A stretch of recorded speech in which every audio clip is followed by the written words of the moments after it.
ਰਿਹਾ जरा video वेखियो video वेख के मैनूं दस्सिओ कैसी लगी वीडियो।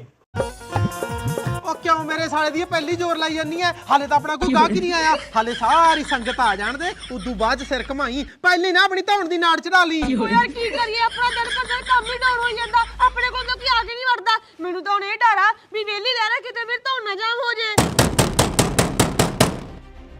ਲੈ ਆ ਗਿਆ ਕੋਈ ਕਰ ਤੂੰ ਤਿਆਰੀ ਮੈਂ ਉਹਨਾਂ ਨੂੰ ਲੈ ਕੇ ਆਉਣਾ ਓ ਹਾਂ ਭਾਈ ਕੀ ਕੰਮ ਹੈ ਜੀ ਬਾਬਾ ਜੀ ਨੂੰ ਮਿਲਣਾ ਸੀ ਓ ਕੋਈ ਗੱਲ ਨਹੀਂ ਬਾਬਾ ਜੀ ਨੂੰ ਤਾਂ ਮਿਲਾ ਦਿੰਨੇ ਆ ਪਰ ਇਹ ਤਾਂ ਦੱਸੋ ਤੁਸੀਂ ਕਿੱਥੋਂ ਆਏ ਹੋ ਤੇ ਤੁਹਾਨੂੰ ਕੀ ਕੰਮ ਹੈ ਜੀ ਅਸੀਂ ਦੜਬੇ ਤੋਂ ਆਏ ਆ ਇੱਕ ਤਾਂ ਜੀ ਸਾਡੇ ਘਰ 'ਚ ਪੈਸਾ ਨਹੀਂ ਟਿਕਦਾ ਇੱਕ ਮੇਰਾ ਵਿਆਹ ਨਹੀਂ ਹੁੰਦਾ ਇਹ ਬਾਬਾ ਜੀ ਨੂੰ ਪੁੱਛਣਾ ਸੀਗਾ ਜੀ ਅਸੀਂ ਓ ਤੁਸੀਂ ਇੱਕ ਮਿੰਟ ਇੱਥੇ ਖੜੋ ਮੈਂ ਬਾਬਾ ਜੀ ਨੂੰ ਪੁੱਛ ਕੇ ਆਉਣਾ ਵੀ ਮਿਲਣ ਦਾ ਟਾਈਮ ਹੈਗਾ ਕਿ ਨਹੀਂ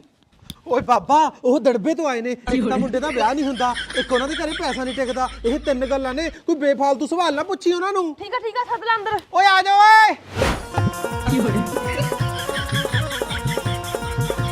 ਡੜਪੇ ਤੋਂ ਆਇਓ ਭਾਈ ਹਾਂਜੀ ਹਾਂ ਬਾਬਾ ਜੀ ਆ ਚੱਲੀ ਗਿਆ ਬਾਬਾ ਡੜਪੇ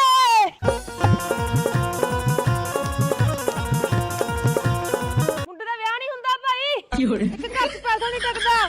ਮਾਤਾ ਇਹੀ ਗੱਲ ਆ ਨਾ ਵੀ ਹਾਂ ਤਾਂ ਹਾਂ ਕਰ ਦੇ ਤੋੜ ਕੇ ਜਵਾਬ ਦੇ ਦੇ ਬਾਬਿਆਂ ਨੂੰ ਹਾਂ ਬਾਬਾ ਜੀ ਤੁਸੀਂ ਜਾਣੀ ਜਾਣਾ ਓਹ ਮਾਰਾ ਤੁਹਾਡੇ ਘਰ ਤੇ ਪੈਰਾ ਲੱਗਾ ਹੋਇਆ ਬਹੁਤ ਤਕੜਾ ਬਾਬੇ ਕੋੜੇ ਨਿੰਬੂ ਦਾ ਤੁਹਾਨੂੰ ਤਾਂ ਪਾ ਕਰਨਾ ਪਊਗਾ 2-5 ਹਜ਼ਾਰ ਵਾਲੀ ਸੂਟ ਲੈ ਲਈ ਮਾਤਾ ਇੱਕ ਲੈ ਲਈ ਫੁਲਕਾਰੀ ਤੇ ਨਾਲ ਇੱਕ ਲੈ ਲਈ ਮੇਕਅਪ ਦੀ ਕਿੱਟ ਓ ਬਾਬਾ ਇਹਨੇ ਤੋਂ ਮੀਟਰ ਦਾਰੂ ਦੀ ਬੋਤਲ ਨਹੀਂ ਰਖਾਉਂਦਾ ਹਾਂ ਮਾਤਾ 2 ਕਿਲੋ ਮੀਟ ਵੀ ਲੈ ਲਈ ਤੇ ਇੱਕ ਲੈ ਲਈ ਦੇਸੀ ਦਾਰੂ ਦੀ ਬੋਤਲ ਸਾਰਾ ਕੁਝ ਇਕੱਠਾ ਕਰਕੇ ਚਰਸਤੇ 'ਚ ਰੱਖਤੀ ਜਾਂ ਪਰਨਦਾਰੇ ਹੋ ਜਾਣਗੇ ਤੇਰੇ ਬਾਬਾ ਜੀ ਸਾਨੂੰ ਤਾਂ ਡਰ ਲੱਗਦਾ ਇਹ ਕੰਮਾਂ ਤੋਂ ਅਸੀਂ ਨਹੀਂ ਸਮਾਨ ਰੱਖ ਸਕਦੇ ਉਹ ਡਰਦੇ ਕਾਹਤੋਂ ਆ ਭਾਈ ਤੁਸੀਂ ਜਾ ਕੇ ਸਮਾਨ ਇਕੱਠਾ ਕਰੋ ਮੈਂ ਤੁਹਾਡੇ ਨਾਲ ਚੱਲੂਗੀ